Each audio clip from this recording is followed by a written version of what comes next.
Hello दोस्तों, क्या हालचाल। मेरा नाम है विकास और भाई साहब अभी तक आप लोगों ने अगर टेक को फॉलो करते हो तो डेफिनेटली वेब 3.0 के बारे में सुन लिया होगा।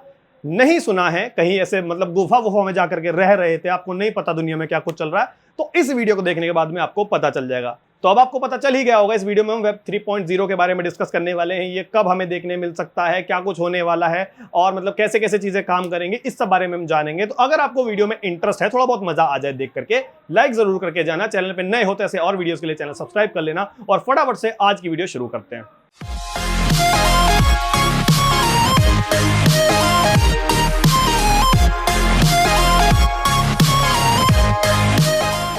अब देखो, इस वीडियो में बिल्कुल सिंपल तरीके से समझाने की कोशिश करूंगा। कोई मुश्किल शब्दों का इस्तेमाल मैं यहां पे नहीं करने वाला, ताकि आप लोगों को बिल्कुल अच्छे से समझ में आ जाए। अब वेब 3.0 के बारे में तो बात करेंगे, लेकिन उससे पहले वेब 1 और वेब 2 के बारे में बात करना जरूरी है, क्योंकि वहीं से हमारे कॉन्सेप्ट क्लियर होंगे।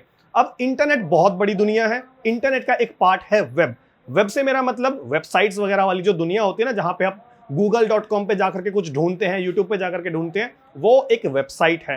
और ये अभी जो हम इंटरनेट यूज कर रहे हैं, वेल ये है वेब 2.0। लेकिन इससे पहले एक इंटरनेट हुआ करता था, वेब की मैं बात कर रहा हूं, वो हुआ करता था वेब 1.0। और वहां पे जो वेबसाइट्स हुआ करती थी ना, वो ऐसी वेबसाइट्स नहीं थी जो आजकल आपको देखने को मिलती हैं। आजकल की वेबसाइट बहुत ज्यादा सुंदर हो गई है, लेकिन उस समय में आपको बिल्कुल जैसे अपने कोई डायरी लेकर के उस पर पेन से लिख दिया ना, इस तरह की वेबसाइट्स देखने को मिलती थी। मैं आपको कुछ बी रोल्स वगैरह दिखा दूंगा।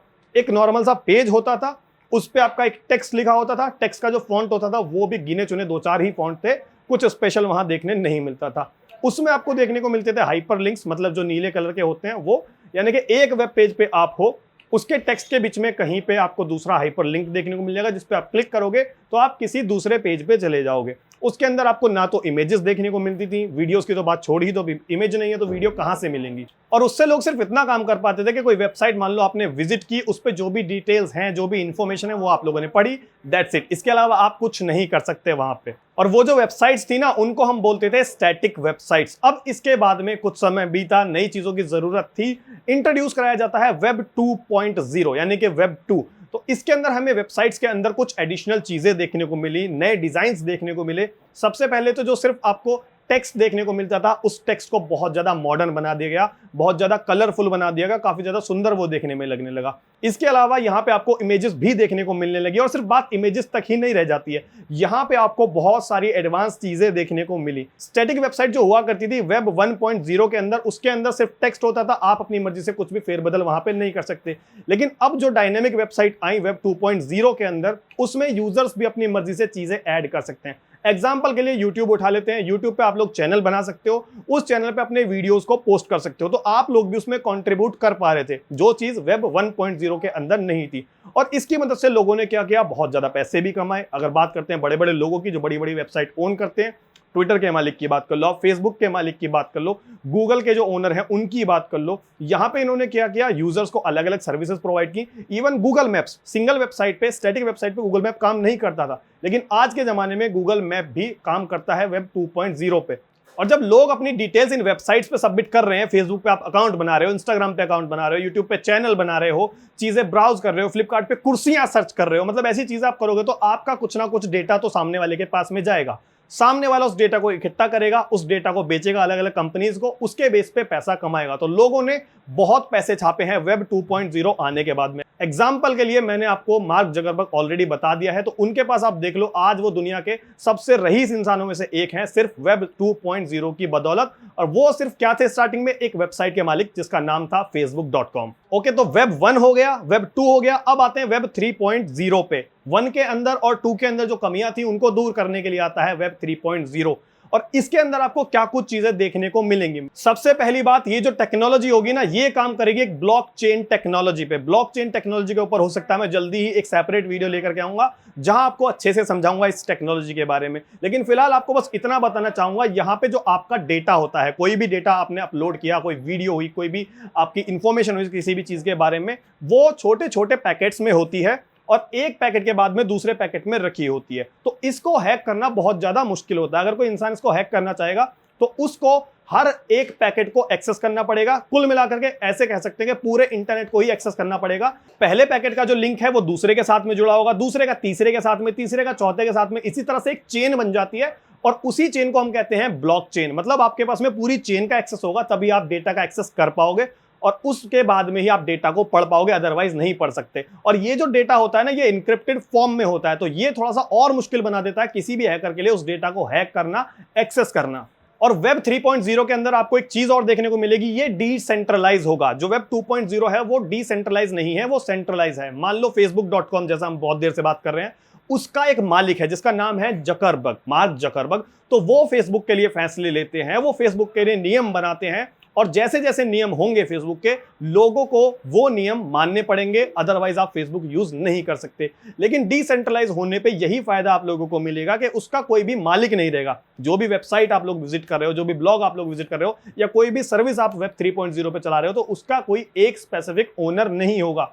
तो जाहिर सी बात है वहां पे रूल्स भी नहीं होंगे। अब ये देखा जाए तो एक अच्छी चीज है, लेकिन जब रूल नहीं होंगे तो वहां पे जो क्राइम वाली चीजें हैं वो भी थोड़ी ज्यादा हो सकती हैं, क्योंकि अगर किसी चीज का कोई मालिक नहीं होगा तो उसके ऊपर मालिकाना हक कोई जता ही नहीं सकता। लोग उसे अपने हिसाब से यूज कर सकते हैं, अच्छे तरीके में भी और गलत तरीके में भी। तीसरी चीज, आप लोगों ने सुना होगा कि फेसबुक के सर्वर डाउन हो गए, गूगल के सर्वर डाउन हो गए, ट्विटर के डाउन हो गए, व्हाट्सएप के डाउन हो गए। तो सर्वर्स का क्या सीन है? वेब 2.0 के अंदर हर कंपनी का एक मालिक होता है, और उस कंपनी को चलाने के लिए उसके पास में एक वेबसाइट होती है, फिर मोबाइल ऐप होती है, और उसका जो भी यूजर बेस होता है, जो भी यूजर्स का डेटा होता है। मेरा अकाउंट है फेसबुक पे, तो मेरा जो उसका डाटा होगा वो फेसबुक के डेटा सेंटर्स में स्टोर होगा, जो कि इंडिया में भी हैं, अमेरिका में भी हैं, अलग अलग देश में और भी बहुत सारे हैं। लेकिन डिसेंट्रलाइज का मतलब है जो हमारे कंप्यूटर होंगे, मान लो मेरे पीछे मेरा लैपटॉप रखा हुआ है, आप लोगों के पास में अपना होगा, किसी थर्ड पर्सन के पास में अपना होगा, तो उसका ज्यादातर जो भी डेटा होगा वो उसके कंप्यूटर पे स्टोर होगा, लेकिन वो इंटरनेट से जुड़ा हुआ होगा। तो इस तरह से क्या होगा, बहुत बड़ा एक जाल बन जाएगा कंप्यूटर्स के थ्रू,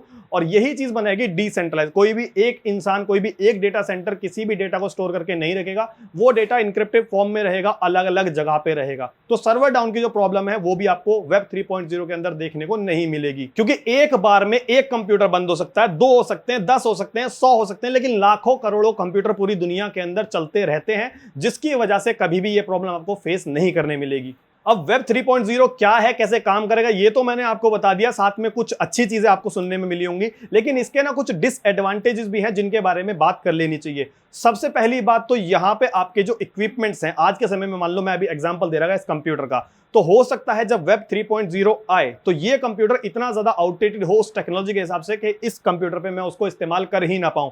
इसके लिए मुझे अलग से एक नया कंप्यूटर लेना पड़ सकता है, जो कि मुझे हो सकता है बहुत ज्यादा महंगा मिले, तभी मैं वेब 3.0 को एक्सेस कर पाऊंगा। दूसरा नुकसान, जब आपका डेटा किसी डेटा सेंटर में नहीं होगा, अलग अलग कंप्यूटर्स पे बटा हुआ होगा, तो पॉसिबिलिटी इस बात की भी है कि कोई भी यूजर आपके उस डेटा को इजीली एक्सेस कर सकता है। वहां पे कोई भी सर्वर वगैरह नहीं होगा, आपका डेटा पूरे इंटरनेट पे अवेलेबल रहेगा इनक्रिप्टेड फॉर्म। लेकिन ये टेक्नोलॉजी है, इसमें कुछ भी किया जा सकता है। तो हो सकता है उस समय पे लोग इस तरह की चीजों में इन्वॉल्व हो जाएं, कुछ ऐसा डेवलप कर लें कि आपके डेटा को कोई भी एक्सेस कर पाए वहां। तीसरी चीज, आज के समय में जो बहुत सारे बिजनेसेस होते हैं वो वेब 2.0 पे काम कर रहे हैं। अब अगर अचानक से वेब 3.0 आ गया, उसके जो हार्डवेयर होते हैं, उसके जो इक्विपमेंट्स होते हैं वो महंगे हुए, तो कंपनियों के लिए मजबूरी हो जाएगी अपने आप को वेब 2.0 से वेब 3.0 पे शिफ्ट करना। और मान लो अगर किसी के पास में उतना ज्यादा बजट नहीं है कि वो अपने पूरे सिस्टम को 2.0 से 3.0 पे शिफ्ट कर ले, तो भाई साहब उसके तो दिन बुरे होने वाले हैं, क्योंकि वो बर्बाद हो जाएगा, टेक्नोलॉजी अडॉप्ट कर नहीं पाएगा नई वाली, और पुरानी पे काम हो नहीं पाएगा।